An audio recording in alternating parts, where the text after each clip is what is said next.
Nakatim na ba kayo ng mahabang itim na hotdog? Tara guys, samahan niyo ako sa IKEA dito sa may Swedish Bistro kung saan natin matitikman ang mahabang maitim na hotdog. Part kasi siya ng Halloween special combo nila. O diba, talagang itim yung hotdog guys. Ayan o, makinis pa. Iba pala ang kinang pagka itim yung hotdog compared dun sa orange or yun sa pula. Tara, order na tayo.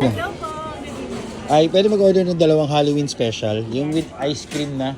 Yes po. Do you have family membership card? Wala eh. Actually, pag wala siyang family card, add lang po tayo ng 10 pesos. Okay, sige, Alright. sige. Dalawang order? Dalawang order and then yung turon. Yung turones. Ilang turones po? Isa lang, isang order lang. Ano pa po? Additional order? That's all. Alright, total of 320 pesos. 320 pesos. Okay. Murang-mura. Murang-mura ba? Oo nga, mura nga eh. So guys, eto na no. 320 yan. Order na rin ako nung kanilang turon. 20 pesos lang, ganyan karami. Pwede na to. Tikman natin.